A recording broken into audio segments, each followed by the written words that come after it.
നമസ്കാരം മലയാളി വാർത്തയിലേക്ക് സ്വാഗതം. വീണ്ടും പാകിസ്ഥാൻ അഫ്ഗാൻ ഏറ്റുമുട്ടലിൽ വലിയ രീതിയിലുള്ള നാശനഷ്ടങ്ങൾ സംഭവിച്ചു. ഇതിപ്പോൾ ഈ ആഴ്ചയിൽ തന്നെ രണ്ടാം തവണയാണ് പാക് അഫ്ഗാൻ നേരിട്ട് ഏറ്റുമുട്ടുന്നത്. ഇരു രാജ്യങ്ങൾക്കുമിടയിലുള്ള അതിർത്തി മേഖലകളിലാണ് ഇത്തരത്തിൽ ഏറ്റുമുട്ടൽ സംഭവിച്ചിരിക്കുന്നത്. മുൻപത്തേതിനേക്കാൾ കൂടുതൽ മാരകമായിട്ടുള്ള ആക്രമണമാണ് പരസ്പരം അങ്ങോട്ടും ഇങ്ങോട്ടും ഇപ്പോൾ നടന്നിരിക്കുന്നത്.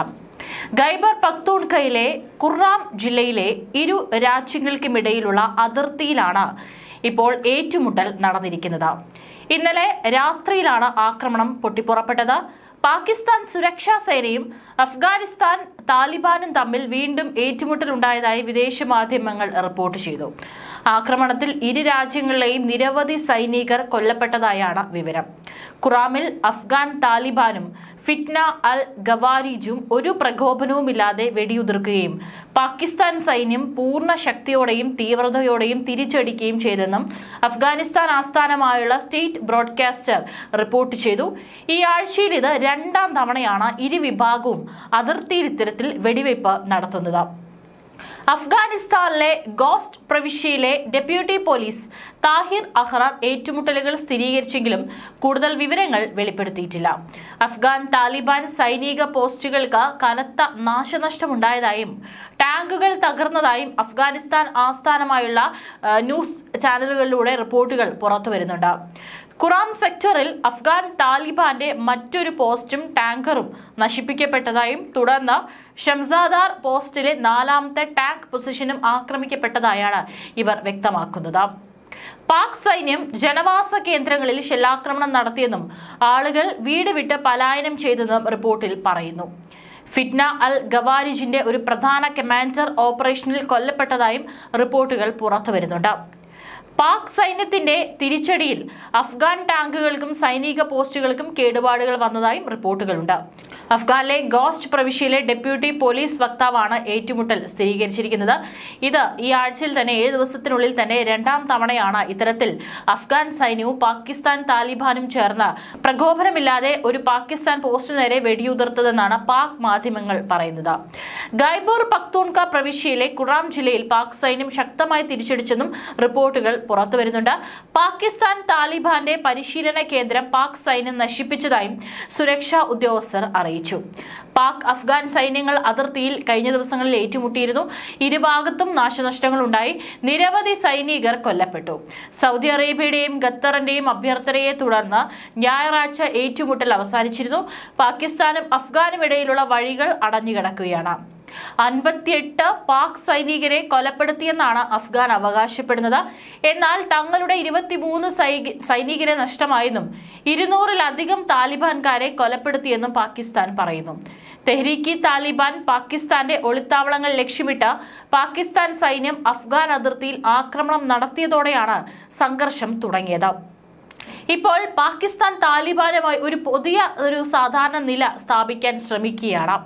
ഭാവിയിൽ സ്വന്തം മണ്ണിൽ നടക്കുന്ന ആക്രമണങ്ങൾ അഫ്ഗാനിസ്ഥാനുള്ളിൽ പ്രതികാരം ക്ഷണിച്ചു വരുത്തുമെന്ന് അവർ വ്യക്തമാക്കി. ഇന്ത്യയുടെ നരേന്ദ്രമോദി സർക്കാർ ഏപ്രിലിൽ പാകിസ്ഥാനെതിരെ സ്വീകരിച്ച നിലപാടിനെയാണ് ഈ നിലപാട് പ്രതിഫലിപ്പിക്കുന്നത്. അന്ന് ഇസ്ലാമാബാദും ഇതിനെതിരെ പ്രതിഷേധിച്ചിരുന്നു. മെയ് മാസത്തിൽ പാകിസ്ഥാൻ പ്രദേശത്തിനുള്ളിൽ ഇന്ത്യ ആക്രമണം നടത്തി. അതിന്റെ ഫലമായി 4 ദിവസം നീണ്ടുനിന്ന സംഘർഷവും പൊട്ടിപ്പുറപ്പെട്ടിരുന്നു. ഇരുപക്ഷവും മിസൈലുകളും ഡ്രോണുകളും പീരങ്കികളും എന്നിവ ഉപയോഗിച്ച് പരസ്പരം ആക്രമിച്ചു. പാകിസ്ഥാനും അഫ്ഗാനിസ്ഥാനും തമ്മിലുള്ള ഈ മാറിക്കൊണ്ടിരിക്കുന്ന ഭൂപ്രകൃതി സൂചിപ്പിക്കുന്നത് വാരാന്ത്യത്തിലെ പോരാട്ടത്തിന് അയവ് വന്നിട്ടുണ്ടാമെങ്കിലും വരും ആഴ്ചകളിൽ പിരിമുറുക്കങ്ങൾ കുറയാൻ സാധ്യതയുണ്ടെന്നും ഒരു ശാശ്വത വഴിത്തിരിവ് ഇപ്പോഴും അവ്യക്തമാണെന്നും വിശകലന വിദഗ്ധർ പറയുന്നു. അഫ്ഗാനിസ്ഥാനിൽ നിന്ന് പ്രവർത്തിക്കുന്ന വിവിധ സായുധ ഗ്രൂപ്പുകളിൽ പാകിസ്ഥാൻ അധികാരികൾ തെഹ്രീക്ക് താലിബാൻ പാകിസ്ഥാനെ ഏറ്റവും വലിയ ഭീഷണിയായി കണക്കാക്കുന്നുണ്ട്. 2007-ൽ അമേരിക്കയുടെ നേതൃത്വത്തിലുള്ള ഭീകരതയ്ക്കെതിരായ യുദ്ധം എന്നറിയപ്പെടുന്ന സമയത്താണ് TTP ഉയർന്നു വന്നതും.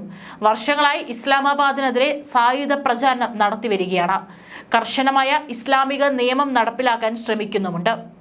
തടവിലാക്കപ്പെട്ട അംഗങ്ങളെ മോചിപ്പിക്കണമെന്ന് ആവശ്യപ്പെടുന്നു. പാകിസ്ഥാനിലെ മുൻ ഗോത്ര പ്രദേശങ്ങളെ ഖൈബർ പഖ്തൂൺഖ പ്രവിശ്യയുമായി ലയിപ്പിക്കുന്നത് റദ്ദാക്കണമെന്നും ആവശ്യപ്പെടുന്നുണ്ട്. അഫ്ഗാനിസ്ഥാനിലെ താലിബാനിൽ നിന്ന് TTP സ്വതന്ത്രമാണ്. എന്നാൽ രണ്ട് ഗ്രൂപ്പുകളും പ്രത്യയശാസ്ത്രപരമായി യോജിക്കുന്നു. TTPക്കും Balochistan liberation army, Islamic state, Khorasan പ്രവിശ്യ തുടങ്ങിയ മറ്റു ഗ്രൂപ്പുകൾക്കും അഭയം നൽകിയതിനെ ഇസ്ലാമാബാദ് കാബൂളിനെ കുറ്റപ്പെടുത്തുന്നു. 2021 ഓഗസ്റ്റിൽ അഫ്ഗാനിസ്ഥാനിൽ താലിബാൻ അധികാരത്തിൽ തിരിച്ചെത്തിയതിനു ശേഷം TTP ആക്രമണങ്ങൾ കുത്തനെ വർദ്ധിപ്പിച്ചിരുന്നു. ഇത് വർദ്ധിച്ചുവരുന്ന പ്രവണതയെ ഇത്തരത്തിലുള്ള മരണങ്ങൾ സംഭവിക്കുമ്പോൾ അത് കൂടുന്നു എന്നുള്ളത് മാത്രമാണ് എടുത്തു കാണിക്കുന്നത്. കഴിഞ്ഞ വർഷം മാത്രം സുരക്ഷാ സേനയ്ക്കെതിരെ കുറഞ്ഞത് 600 ആക്രമണങ്ങളെങ്കിലും TTP നടത്തിയിട്ടുണ്ടെന്നാണ് ഡാറ്റ റിപ്പോർട്ടുകൾ കാണിക്കുന്നത്. 2025 ഇതുവരെയുള്ള അവരുടെ പ്രവർത്തനം 2024 കണ്ടതിനേക്കാൾ കൂടുതലാണ്. ഇത് US ആസ്ഥാനമായുള്ള armed conflict location event data പ്രൊജക്ടിന്റെ സമീപകാല റിപ്പോർട്ടിൽ പറയുന്നതാണ്. കഴിഞ്ഞ കുറച്ചു ദിവസങ്ങളായി നിരവധി ആക്രമണങ്ങളിൽ ഓഫീസർമാർ ഉൾപ്പെടെ 2 ഡസനിലധികം പാകിസ്ഥാൻ സൈനികർ കൊല്ലപ്പെട്ടു കഴിഞ്ഞു. ഒക്ടോബർ 8 നടന്ന അത്തരമൊരു സംഭവത്തോടെ ചൈന, ഇറാൻ, റഷ്യ എന്നിവയുൾപ്പെടെയുള്ള പ്രാദേശിക ശക്തികൾ അഫ്ഗാനിസ്ഥാനിൽ നിന്ന് പ്രവർത്തിക്കുന്ന TTPയെയും മറ്റ് സായുധ ഗ്രൂപ്പുകളെയും ഇല്ലാതാക്കാൻ താലിബാനോട് ആവർത്തിച്ച് ആവശ്യപ്പെട്ടിട്ടുണ്ട്. ഒക്ടോബർ 1 നടന്ന മോസ്കോ ഫോർമാറ്റ് കൺസൾട്ടേഷനിൽ ആ ആഹ്വാനം പുതുക്കി. അതിൽ താലിബാൻ വിദേശകാര്യമന്ത്രി മുത്താഖിയും പങ്കെടുത്തു. സിംഗപ്പൂരിലെ S. Rajaratnam school of international സ്റ്റഡീസിലെ തീവ്രവാദ പണ്ഡിതനും ഗവേഷകനുമായ അബ്ദുൾ ബാസിദ് താലിബാനുമായും പാകിസ്ഥാനുമായും ശക്തമായ ബന്ധമുള്ള ഗൾഫ് രാജ്യങ്ങളുമായോ ചൈനയുമായോ ഉള്ള രാജ്യങ്ങളുടെ നേതൃത്വത്തിൽ വരും ദിവസങ്ങളിൽ കൂടുതൽ നയതന്ത്ര നടപടികൾ പ്രതീക്ഷിക്കുന്നതായും പറഞ്ഞു. മാത്രമല്ല, സംഭാഷണം പുനരാരംഭിക്കുന്നതിനായി ഇസ്ലാമാബാദും കാബൂളും ഏതെങ്കിലും മൂന്നാം രാജ്യത്ത് മറ്റൊരു റൗണ്ട് മീറ്റിംഗുകൾ നടത്തുമെന്ന് താൻ കരുതുന്നു എന്നും പിരിമുറുക്കങ്ങൾ തുടരുമെന്ന് താൻ വിശ്വസിക്കുന്നു എന്നും ചിലപ്പോൾ വർദ്ധിക്കുകയോ കുറയുകയോ ചെയ്യാൻ അതിർത്തിയിൽ മറ്റൊരു റൗണ്ട് ശത്രുത ഉണ്ടാകാനുള്ള സാധ്യത ഞങ്ങൾക്ക് തീർച്ചയായും തള്ളിക്കളയാനാകില്ലെന്നും റിപ്പോർട്ടുകൾ സൂചിപ്പിക്കുന്നു. പാകിസ്ഥാനെതിരായ ആക്രമണങ്ങൾക്ക് താവളമായി അഫ്ഗാനിസ്ഥാനെ ഉപയോഗിക്കുന്നത് തടയാൻ താലിബാനെ ബോധ്യപ്പെടുത്തുന്നതിൽ ഇസ്ലാമാബാദ് ഇതുവരെ പരാജയപ്പെട്ടുവെന്നും മുൻകാലങ്ങളിൽ അനൗപചാരിക പാകിസ്ഥാൻ അഫ്ഗാനിസ്ഥാൻ ചർച്ചകളിൽ പങ്കെടുത്തിട്ടുള്ള മുൻ പാകിസ്ഥാൻ അംബാസഡർ സീമ ഇലാഹി പറഞ്ഞു.